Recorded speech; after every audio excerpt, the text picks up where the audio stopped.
How you going, guys, and welcome to another episode of What Do You Do for a Crust? With us today, we have a financial analyst. Welcome. Howdy. And I should say as well, financial analyst, senior financial analyst, because I think that's definitely an important factor. Thank you very much for being here, first of all. We really appreciate your time. We're here on a Sunday, so you have given up your own time. I really appreciate it, especially this close to Christmas. All good. In good fashion on this podcast, we are going to get right into our Fast Five, or our first 5 questions. What's your income salary range?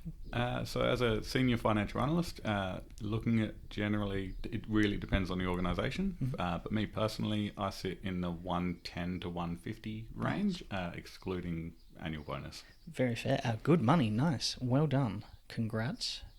Pathway and learning. How'd you get into it?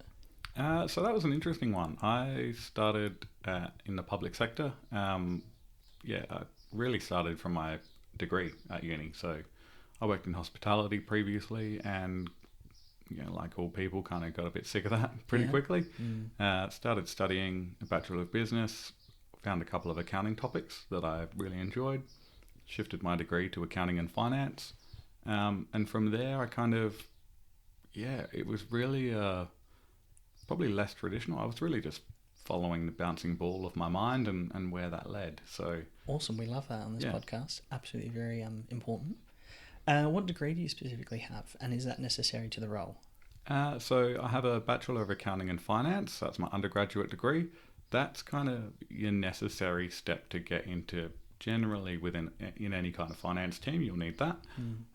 Where the next level comes in, so I have a graduate diploma in Chartered Accounting. So when you do your Chartered Accounting program, that's what you get at the end of it, along with the professional membership with CA, ANZ.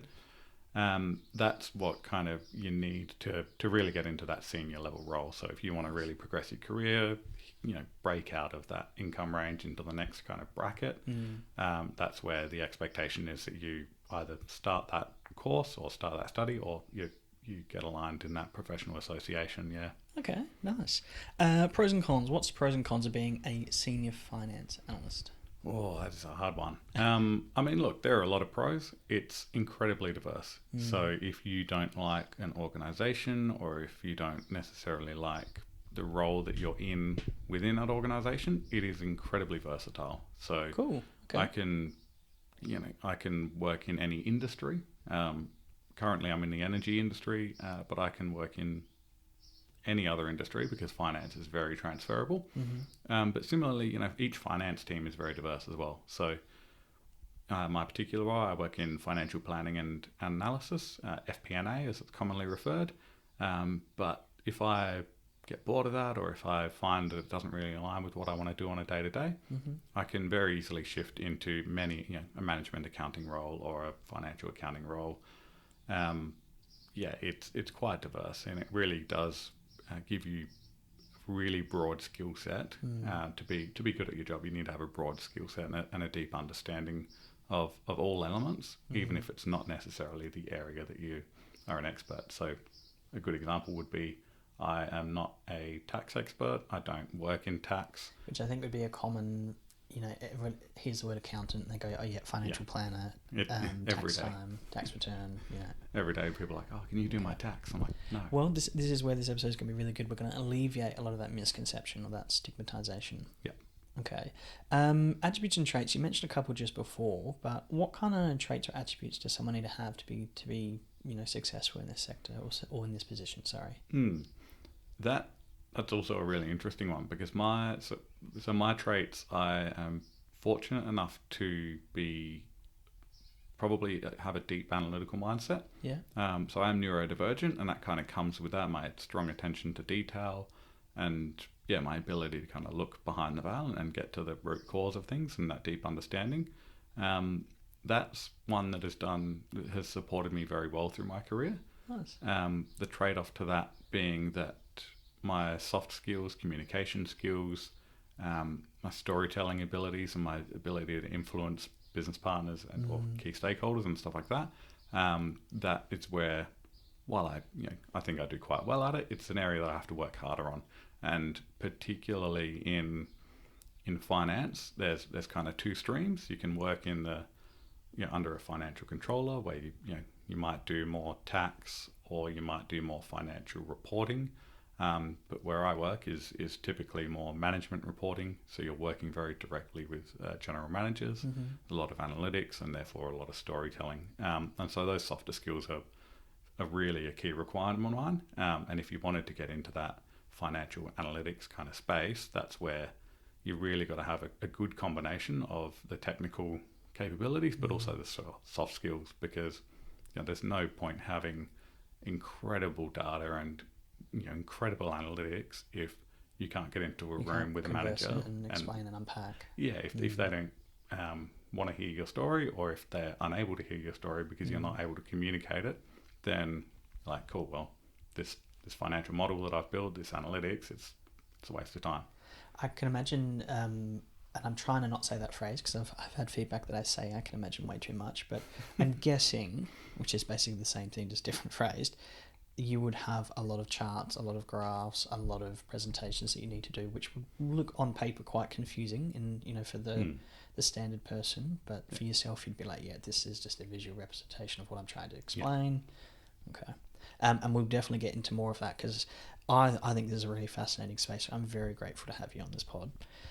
Growth and opportunities. What kind of pathways does this lead to? We already mentioned you're senior, so you're already higher than the average bear. But then what's the next step? What's the future? Well, it's again, it's very diverse. So I didn't know that I wanted to be a financial analyst. It's really an interesting one. When people say, where do you want to go with your career, or what are your next steps? I've got no idea. Yeah. And every single job I've had no idea what the next step is, and that's completely okay. And it's very common that misconception. It comes from high school, where you're picking your year 11 and 12 subjects, and you're picking your uni subjects, and there's so much pressure to go. You need to know what you're doing. Yeah. You don't. No one knows what they're doing. We're of a certain age bracket, where 30s to 40s, where we've still got no idea what I'm doing. 100%. And and so that misconception is, or that idea that you need to know what you're doing at every stage of your career and every stage of your education, in the bin. Don't get me wrong, that's not to say it's not valuable for many people, but for me, I found that viewpoint or that perspective quite limiting and damaging, because then there's a lot of anxiety around what I was doing, and I found that when I disregarded that and I just kind of year by year, position by position, I just found it liberating, because then I was like, I'm doing this for a couple of years. I may do it for 5 years, I may do it for 10, may do it for 1, and that's okay, because the next step I can decide when I get there. Very fair. That's our first 5 questions done. So pressure's off for sort of the regular questions, I guess. I think you and I are very similar in regards to that, and I have the utmost respect for people that sort of go, yeah, I'll give this a shot. If it's an area of interest, no worries at all. I'll do it for a while, and then I'll reassess. And who knows what the future holds. It's 100% why we do this podcast. Is there's a lot of us, myself included, don't know what the future's going to look like. We don't have a plan. We just sort of go from there. Have you heard of career stage theory? No.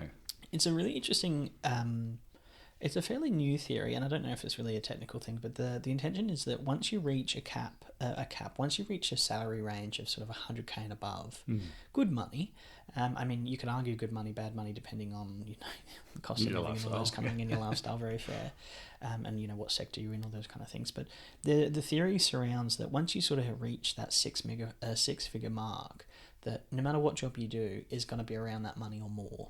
So that you've got a good baseline to move on with. And it's been proven that while those roles come with extra pressure, and they're usually senior roles or experienced and qualified roles, that you have the ability to pivot, you have the ability to be flexible, and future direction isn't as much of a stressor, because okay, no matter what, I'm going to earn at least 110k.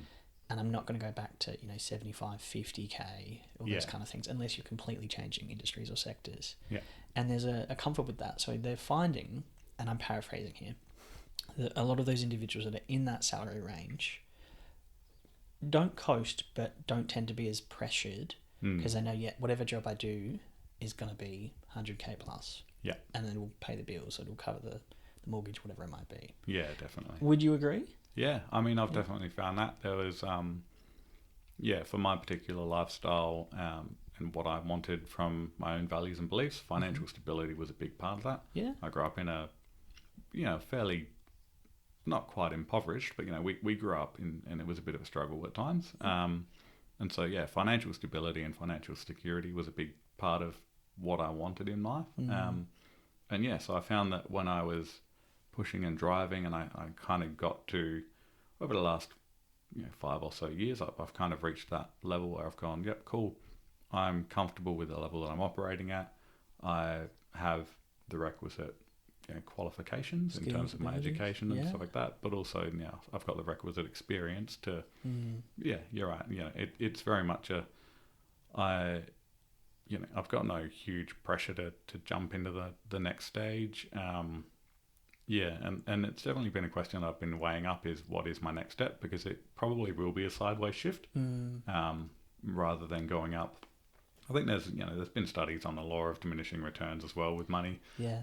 Because I could start earning 150, 200k, but it's not going to bring me any additional happiness. And you see, particularly in the C-suite, the CFO, CEO, those kind of executive roles where they earn a bunch more money, but they just spend a bunch more money. Yeah, lifestyle creep. Yeah, their mortgage repayments are just double mine, and their car repayments or their lifestyle and their restaurants and everything are just double mine. And so it's a bit of a false economy in that, you're making all this money, but you're just going to spend it on more expensive things that may not bring you happiness. So for me, it was very much I wanted financial stability. I wanted to be able to go to nice places. I wanted to be able to have holidays. I wanted to be able to self-insure, for lack of a better word. So, if my dog or my cat needed like a $5,000 vet operation, I want to be able to say, yeah, cool, I've got that money sitting somewhere, either in my mortgage or somewhere like that, where, God forbid I don't need it, but it's like, you've got that safety net. And that was really important to me, is once I had that, then, from there it's like, cool, well, then it becomes a lifestyle. Then it's like, what do I want to do as an individual? What do I believe in? What kind of organisation do I want to work for? Those values and beliefs that start creeping up a bit more when you hit your 30s and 40s. People's midlife crisis comes in. That's where you start going, well, what do I want to do for the rest of my life? What matters to me? I couldn't agree more. There's so much there to unpack, and I think I would love to get you back to do another episode just on personal finance, because I've told a few people in the industry, or if there's comments and such about what's coming next, and I've said, I've got a financial analyst coming on and an accountant, and I think I said probably an accountant, and a few people have gone, oh, snore, this is going to be really boring. I love finance, and I think this is a really area of interest, because if done well, one, it's very interesting. Two, it's so objective and selective based on your interests and your goals and all those kind of things. But also, from a business perspective as well, depends on their strategy, depends on their, it's not just, we need to make a profit and then that's it. It depends on what's their 5-year plan, what's their model, are they going to branch out to different services, are they in certain debt, do they have holdings? There's so much there that we can unpack. So I'd definitely love to do that. And I definitely agree with you around the sort of financial stability that comes with that. It's nice to have, a little bit of, not a nest egg, but it's nice to have just a little bit of something. A lot of the finance books call it an emergency fund, and I reckon it'd be a really good one for us to unpack. I was leading this way. Lots to talk about on personal finance. Definitely something to definitely further unpack. I was going to lead to something, and I can't remember the question I was going to ask, and it's going to drive me nuts because I really wanted to ask you it. Happens all the time on this podcast. Oh, leadership. We talked about this before. So lifestyle creep is a really huge thing. We talk about at the moment mortgage rates are a really big concern, and what the interest rates are sort of looking like at the moment, and depends on what not RBT, RBA, thank you, a setting, and simple things that someone goes, I don't have to pay as much on my mortgage now because my interest rates have gone down, yet will then take that money that they say it's a difference of $50 a week or a month, they then just piss that up the wall, it disappears, and they just keep paying what you were paying. It's not going to change anything, but you do have that lifestyle creep. The more you earn, the more you live within your means, sort of thing. Unfortunately, it's a natural psychological aspect of human nature. We want more, we want what we can't have. Yeah. You made a really good point about, and I know we're getting a bit off topic with roles and such, but we'll just gauge what we gauge here. You mentioned CEOs and CFOs and all those sort of senior executive and levels.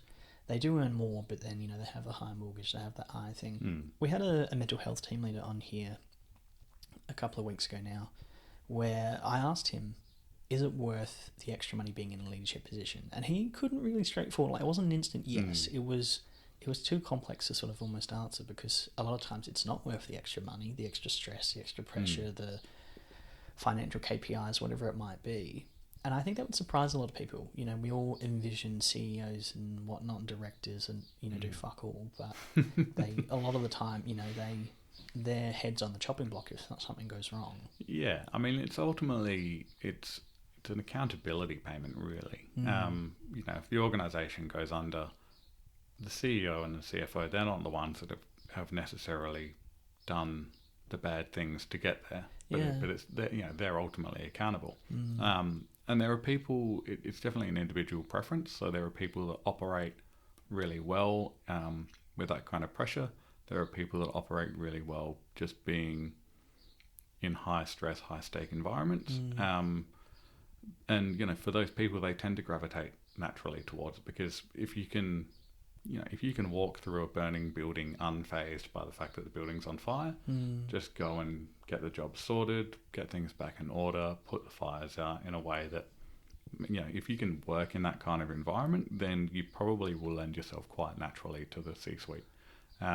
Because it really is just about operating under that pressure and that scrutiny. When things are great, it's crazy. But when things go bad, they need to be able to correct things without losing their minds, and that is incredibly hard to do. And so they're paid obscene amounts of money. I don't think it's it's also a that can, I guess, that misconception around what success looks like. I don't know about you, but particularly in the 90s where I grew up, that view of success looks like this income bracket. Success looks like these job titles. Yeah. Success looks like these industries. And if that's how you're raised, or if that's kind of the education that you grew up with, or your family values and what they believed, then you may grow up to believe that that's what you need to get to. And it's you see it a lot with certain cultures where you need to be a doctor, you need to be in finance, you need to be in one of these kind of fields that are seen to be successful. And by that same token, under those cultures where if you were a plumber, your family might shun you because it's like, well, that's not success. Yeah. But again, it's a misconception in my opinion. I had to reshape what success looked like in my own mind. For me, financial stability, financial security, because of how I grew up, was a big part of my values and my beliefs. And so when I painted that picture of what does success look like for me, conveniently that did lend itself to a senior level position. But for many people, if you're comfortable with the salary range to go on, or if you really enjoy what you're doing and you get satisfaction out of what you do, particularly like if you're working with people or in the disability sector, there's a strong values there that you're doing really good work. If you're comfortable with that, and financial security and financial stability can still be on your values, but if you don't necessarily need that higher income bracket, then success will look very different for you. 100%. We've talked about this on a couple of different episodes, where there might be someone who's doing a standard 9-to-5 job and their salary is $60K, and that affords them the lifestyle that they're wanting, and they're happy, and they don't have I wouldn't say motivation, but they just don't have any interest in taking it further. They're comfortable. They're comfortable, and that sits a need. That sits their lifestyle. It sits their time frame. Prime example is, I used to work with an individual who was one of their major priorities was being able to walk their kids to and from school, which I thought was so lovely. And I would argue that is worth its weight in gold compared to a $250,000 salary, because if you don't see your kids, if you don't see your kid, what the hell's the point? So I think that's a really interesting avenue, and that person was one of the smartest people I've ever met, could have done anything and everything, Mm. but went, no, this is my priority. Yeah. And those priorities, I'm very much self-aware to go, okay, my priorities might change in 10 years where, now they're in high school and the kids don't want me to walk them to school, that's fine. Yeah. And I'll assess that when I assess that. But for now, this is the need, and the salary that came with that suited their needs, and absolutely fine. 100%. The values and beliefs that you have at any stage of your life is ultimately what you should measure success on. Yeah. Not by other people's roles, not by what your family thinks, not by anything else. And there's a lot of societal pressures there, which unfortunately is a thing. But to follow that example, if family is really important to your values and beliefs, and seeing your children as one, then absolutely, that's going to be the case. But to paint a bad picture to the example that you gave, but like with the CFO who makes $250K a year, it's not to say that they're making the wrong decision by not walking their kids to school. It just comes down to the values and beliefs. Yeah. If their family values or if their individual values are that they support their family in different ways. Maybe the kids are really comfortable, maybe the wife's really comfortable, or partner rather more broadly. But it's not a matter of right or wrong. It all comes down to your own individual values and beliefs. And as you said, they change. I don't have kids at the moment, so for me, I've got no qualms working 8 a.m. till 7 p.m. some nights, because when the job needs to get done, you put your head down. Similarly, I don't do that every day. There are days where I work for 5 hours and I go home super early. But coming back to that point around not having kids, if I have kids one day, then my values and beliefs on what I'm looking for in a career, what I'm looking for in my income range, what I'm looking for in the industry that I work in, what I want to get out of a job in terms of my personal fulfillment, is going to look very different to how it looks now.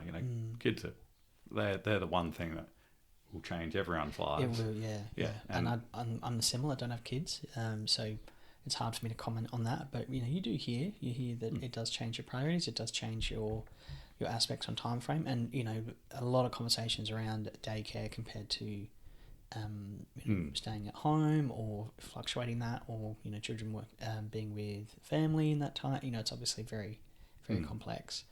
To circle back, because we have gone a bit off topic, and that's my doing, because I could sit here and talk to you all day, because I love likewise unpacking this. Actually, I think it's really interesting. From a financial analyst sort of perspective, what's a typical day look for you? And I know that's a very open-ended question. Do you get sort of ad hoc requests? Because I can imagine that, say, a business is needing to do quarterly reports and 6 monthly reports and financial assessments and end-of-year annual plans and all those kind of things. But are you the one that's informing future trajections or future planning? Yeah, so it's a bit of everything. So my role, I'm trying to think of how best to describe it. So with my role, there's the kind of day-to-days. So we know that we've got monthly reporting. We know that we've got end-of-month processing, which usually doesn't happen at end of month. It happens in the first couple of days of the next month. You got those routine things that you need to report to management, to the board, forecasts that you put up, and similarly once a year you do your budgeting cycle. So that's a massive part. That'll take a couple of months.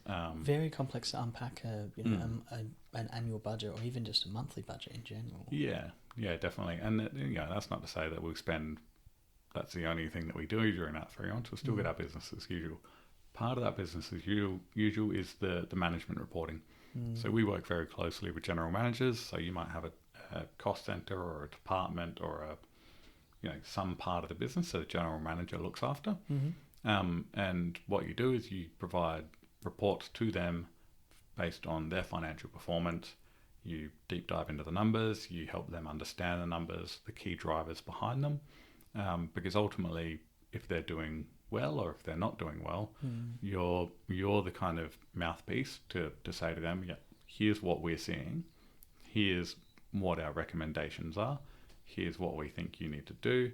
But similarly, it's a two-way feedback. So while we go to them with our reports and our analysis and our recommendations, they are ultimately accountable for that department or that cost center. So there's a saying that I like to come back to is, these aren't my numbers, I just report them. You just report them, yeah. So if they're, and it's very common, you see finance get very stressed or very upset with bad financial performance.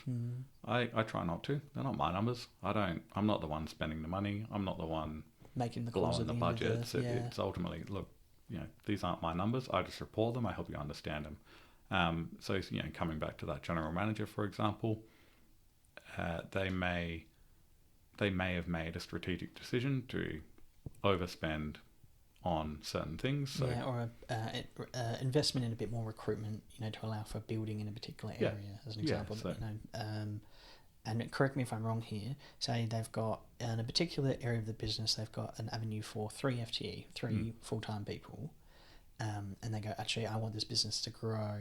They're going to need more administrative work.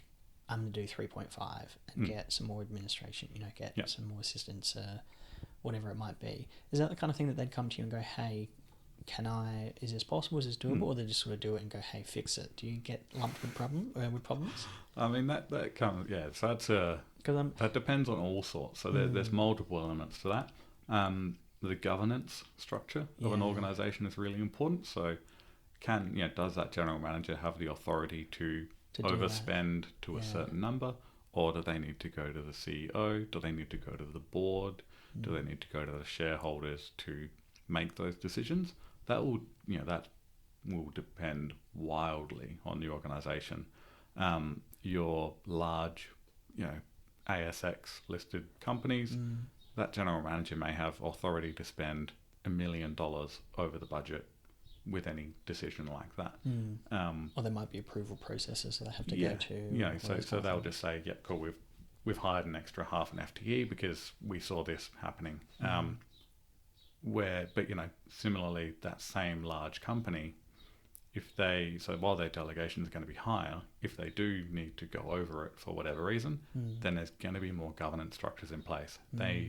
So let's say they only had delegation to spend, I don't know, $5,000 over their budget, extreme case, but that's where they may need to come to finance to say, hey, can you project out a forecast? What does this look like? What's the impact going to be over, not just this year, but how's this going to, because you can't just hire someone for, you can hire someone for 6 weeks or something. It depends on obviously industry and sector and position, but it's normally it comes with a contract, so normally there's requirements, there's normally enterprise bargaining agreement requirements, there's normally, the governance or the I always explain governance as like the set terms of any business or structure or organisation and how they operate.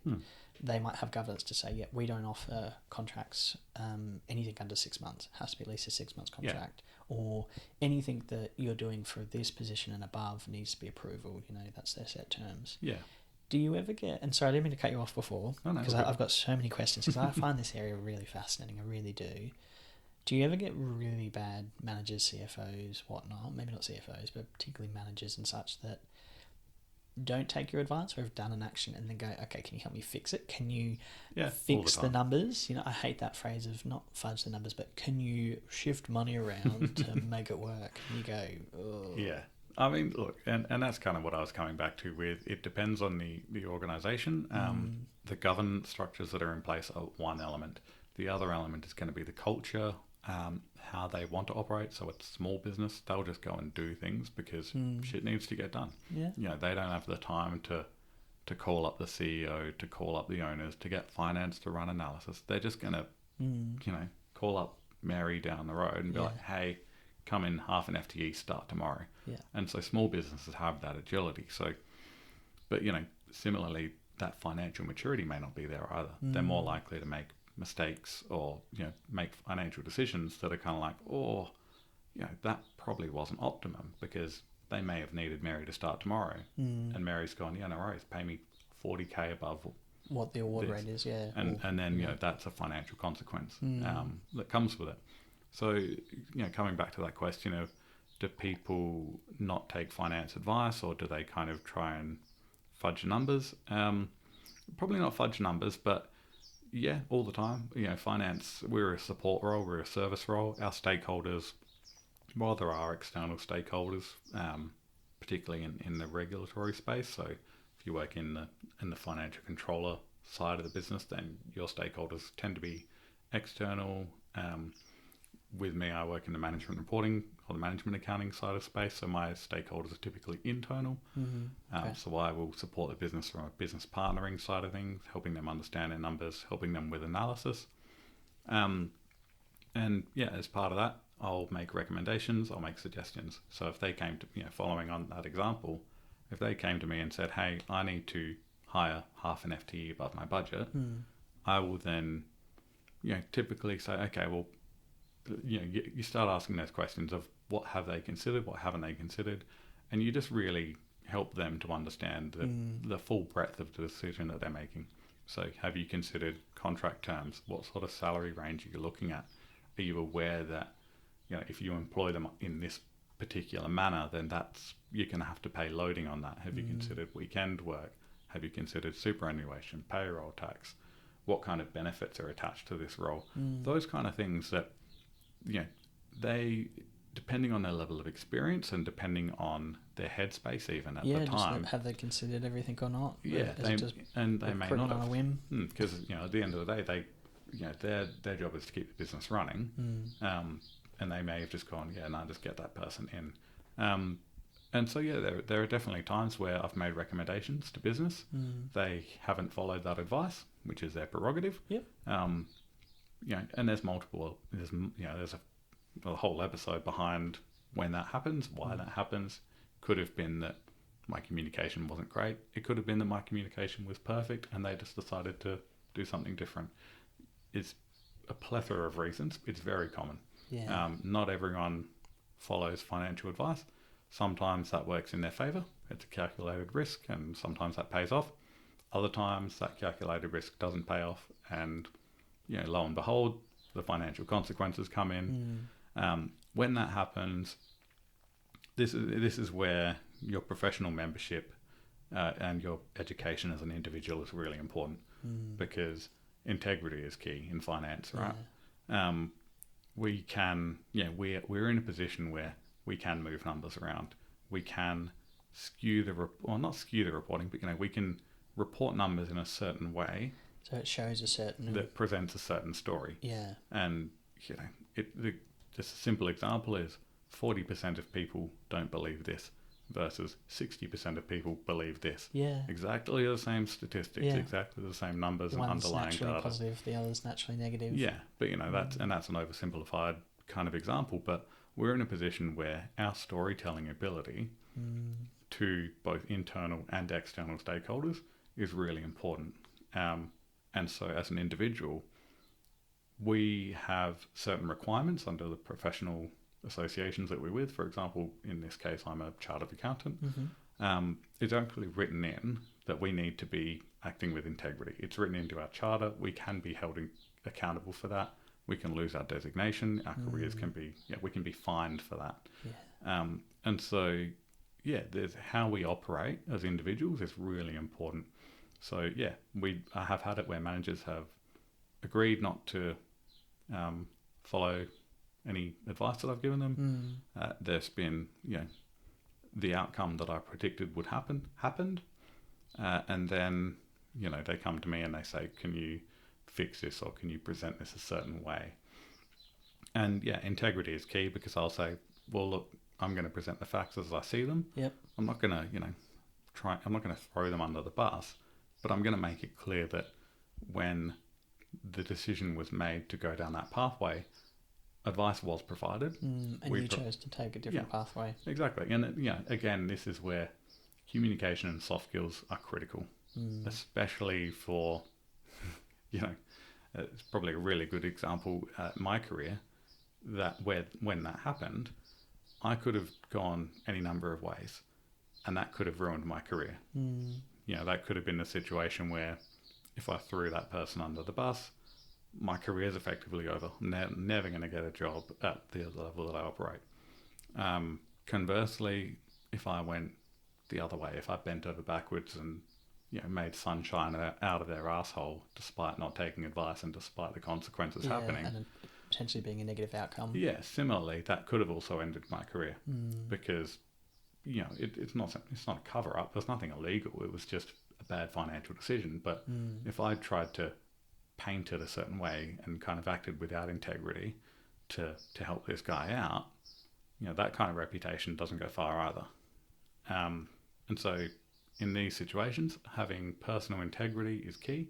Knowing, why you've made certain decisions, acting how you see to be with integrity, within reasons of the law as well. That's what gets you far in my career. You wouldn't ever go to an accountant who was doing dodgy stuff, a tax accountant for that matter, because it's not always them that suffers the consequences. Yeah, it's exactly. you as an individual that are Well, going to get fired. everything, you could argue everything is advice in nature, and whether you choose to action on it is, pro and con. Exactly. So I would argue particularly this role is much more than just creating and assessing numbers, because you have to work with people, you have to unpack problems, you have to, I'm guessing you might inherit some issues as well, and it sounds like, particularly in finances, I find, this is just my experience, I'd love your opinion on it. I've worked for big companies and small companies and private sector, government, all those kind of things, and I've seen where some are extremely flexible. You've got 500,000, that's your yearly budget. This is your staffing, or this is your salary. Everything else is flexible, and you can do it as you need to align with the KPIs, or there's a business plan that supports that, and I've created those and no worries at all. And you can take from different line items, and last year this was 15% of the overall budget, now it's 12 because we don't need as much advertisement. Whatever you've overspent here, but you've underspent here. Overall, And then I've worked for some organisations where it is these do not change, and I'm sure there's for different reasons. Can I ask, in your personal opinion, and probably your professional opinion, what's the better option? And I know, again, that's a very open-ended question, and I'm sorry. No. Is it better to have the flexibility, or is it better to be rigid and then wait to the next year to then alter plans? So a lot of those decisions are generally based on culture and financial maturity of the organisation. And I'm fortunate enough to similarly have worked in public sector, private sector, and in both I've worked in areas where it's managed to the nth degree. So an example is ICT, or like IT costs, right? Yeah. You might have a budget of 500k, and some organisations I've worked where they, like you said, they manage that, and they're overspend in some areas or underspend in other areas, but overall they got that envelope and they operate within that. Currently, I'm working for an organisation where it's the opposite. So that 500k is made up of these specific 100 items.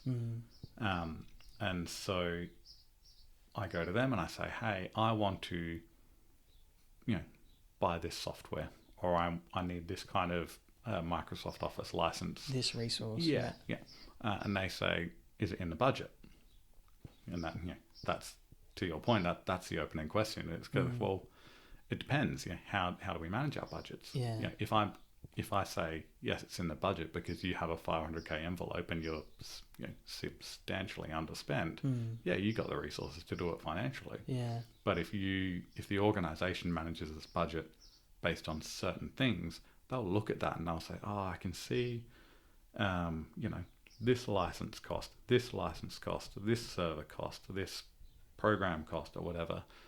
And I can't see that description in our budget, in that makeup of that 500k. And so they'll say, oh, no, we don't have budget for that. Okay. And so, there is no right or wrong. It comes down to the organisation, what their risk appetite is, the granularity that they manage their budget as well.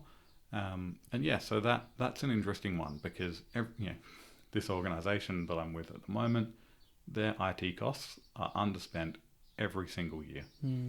And so some could argue that's good. I see it differently. IT is a support area. It's a service area to help the business run optimally. If you are not spending your budget consistently every year, are you improving as much as you could be? Well, ultimately, are you supporting the business in line with what you should be doing? Are you not uplifting technology? Are you not replacing servers? Are you not upgrading people's laptops to allow them to work best? So yeah, there is no right or wrong. I think it's probably a good little pivot here, because it's that decision to manage your budgets one way versus the other will ultimately depend on the reporting tools that you have available. So my day-to-day at the moment is uplifting all of the organization's financial reporting tools to automated, best practice, self-service data analytics tools, whereas previously there wasn't really anything. We would send it out in Excel. There was no ability to drill down on the numbers to see the transactions. People couldn't, they were told that they were under budget or over budget, and that was it. Yeah. So they had no ability to self-service. So now I'm uplifting all of them into Power BI currently. Nice. I like Power BI. Yeah. And so there's a lot of data analytics and a lot of financial systems capabilities that are built into my role that I'm quite good at. There are other financial analyst roles where you don't need any of them. It all depends. But again, in terms of best practice budget management, how do you report? How do you track performance? If you are reporting that 500k envelope, if you're reporting that at a high level, if their KPIs are set at a higher level, if the organizational bonuses are determined based on that overall 500, if that's in line with their strategy, that kind of question of, well, how do you actually operate? What's your strategic objective? If it's to stay in that 500k, I would argue then, okay, well, you should be operating on that envelope. If their KPIs are based on certain initiatives, certain programs or line items, if your reporting to them is based on certain line items or certain initiatives at that granular level, if their KPIs or if their bonuses are evaluated based on certain initiatives or certain programs within that 500k envelope, then that's where, if that's how the organization is run, well then your reporting should reflect that. Yeah, I think it's actually really quite complex because, and I mean, just in obviously the things that we've just literally discussed, but I should say as well, for those of the listeners who aren't aware, KPI, key performance indicator, because I'm not sure the demographic that will be listening to this, I definitely want to ask you about risk appetite, because I think that's a really interesting thing to unpack. But I agree. I generally think it's how the business is set up and what their structure is. I used to work for a company where it would get to May, nearly the end of financial year, and then be well under budget. Yep. And they'd go, you need to spend. Yeah. And then so then you'd see massive development, and then you'd see nothing again for the next 10 months. And then May next year, okay, you need to spend. You're massively under. Because if you don't spend it, you lose it. Yep. Or if you don't spend it, next year your budget's actually going to be less. It was 10k, now it's 8k because you didn't need to use all that, and it goes somewhere else. Or you lose it. It just disappears. You don't use it, you lose it. I've also worked with some organisations where whatever budget you don't spend then goes to staff bonuses, or then goes to the staff Christmas party and stuff like that. So you're almost incentivized to not spend, which is pro and con, because it's great that you're keeping under budget, but con was that you're actually not allowing yourself to improve. You mentioned Power BI before, so then they wouldn't be looking to improve. They wouldn't be upgrading because things. it's a cost. And they'd go, oh no, we were under budget, and you're like, but you haven't made progress. You're just tricking along as normal. Yeah. For the listeners that aren't aware, could you give us a real quick, and I love this platform or this software, but could you give us a real quick description of what Power BI is? Yeah, absolutely. So Power BI is predominantly a data visualization tool. So what it does, there's a concept called ETL, or what is it? Export, transform, load. So let's say I gave you a bunch, like a transaction listing straight from a financial system. Incredibly granular, incredibly detailed, probably way more information than you need. But if I had that in a spreadsheet, let's say I deleted some columns, I removed out account codes that weren't relevant, to what I was looking at. I renamed some, so instead of, financial posting period date, for example, I just renamed that column to date, because if I'm an end user, I don't know what the hell that first one was, but I know what date is. So that's called the transformation. So export the data, transform it, and then you load it up into a model. And it's kind of like a visual dashboard, kind of thing, a live visual dashboard. So you can. So I love them. Yeah. I absolutely love them. So Power BI is it serves two purposes. One is the ETL, so grabbing the data, wrangling it, transforming it into a usable format. That's the one, and that's your data model. The data visualization side comes in then to be able to present that data in a certain way.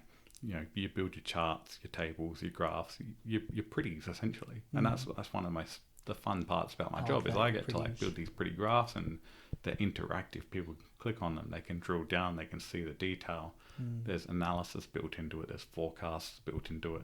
You can get data from multiple sources and link it with each other. So, the financial transactions, which are historical based on events that have already happened. I can see that Bob spent $5 at a cafe last week. I can see that Mary spent $500 on software last week. It's historical. But, if you've got another database which holds your, future forecasts or next year's budget, for example, I can link that same data in and I can bring it all in together and present those two side by side together with each other and those interactions. So it's a very powerful tool. It's a lot of fun. Yeah. If you like that kind of stuff. I agree. I think it is as well. I love how you say the pretties, because I think that's obviously really important. And we do need the pretties. I'm not naturally financially minded, but it is an area of interest for myself. But it's nice to have the pretties. Well, coming back to what you said before around I work in a very technical role.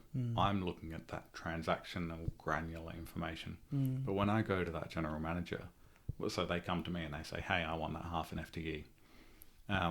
When I go to them, I need to be able to present the most technical, analytical, granular information in a way that, they may not have an accounting degree. Some of them might be engineers, some of them might be operations, like whatever they happen to be. I need to meet them where they're at, present the data in a way that they can easily understand, interpret, make informed decisions on. But also, these are general managers. They've got very little time in their day. Yeah. So if I can present them a one-pager that visually shows, because people interpret visual information way more effectively than numbers. If I can show them a graph of what that decision will do, then I've done my job well. If they look at that and go, this is a good decision financially, or this is a bad decision financially, that will then help guide the overall decision. Yeah, it informs the decision. Yeah. The 0.5 FTE, okay, they need to hit this KPI, or their role at this figure will be paid off, in 6 months' time, or whatever it might be, depending on, cost per use kind of thing. Yeah. We're over time, but I could chat to you about this all day. Real quick, I think this role is much more complex that I think a lot of people would discuss. It's very broad. It is very broad. It's not just numbers. You've got the pretties, but also that you've got collaboration, communication. You've got strategy. You've got planning. You've got governance. You've got assurance. You've got and I think strategy is not. I mentioned strategy before, but I think it's much more than just strategy. There are so many conflicting priorities that are coming through. Huge. It's and I don't think a lot of people give enough respect and acknowledgement of how important a financial side of a business is. And I know we're over time, so I'll keep this concise, but finance is something that has evolved. So 20, 30, 50 years ago, you were looking at people that were recording transactions. It was very, finance had a role that they played and they sat in that box. Finance now is so much broader. Yeah. So the chartered accounting degree that I did, it covers strategy, it covers business performance, it covers data analytics, it covers so much more than just the numbers. Because to be good at your job as a financial analyst, you need to be able to partner with the business. You need to be able to understand at some level, maybe not in detail, but you need to be able to understand the entirety of the business and how that affects financials, strategy, people and culture, how that affects individuals, how they're all going to operate, because everything's connected, right? If I do anything, it's going to have a financial impact. But similarly, finance is only one part of it. Yeah. It's not just as simple as we need to make money and that's it. Well, exactly, because we all work within limited resources. So yeah, if I extract out every single drop of oil from the ground, I can make the most money. But then once that's gone, the business is shut down. So, what then? Is that good management?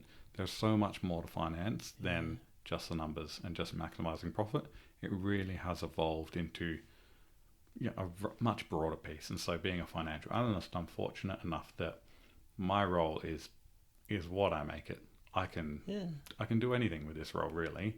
Don't get me wrong, I still have financial qualifications and financial expertise, but there's I'm not limited by saying I'm an accountant, or limited to tax or limited to this. I can do so much with it. It's a large catchment. Very, very fair. Thank you so much. This has been one of the most fascinating episodes I've done, and I would love to get you back for another more unpacking, because this is so interesting. Thank you very much for your time. Thank you very much for giving up your Sunday. We really appreciate it. Glad to be here. Cheers.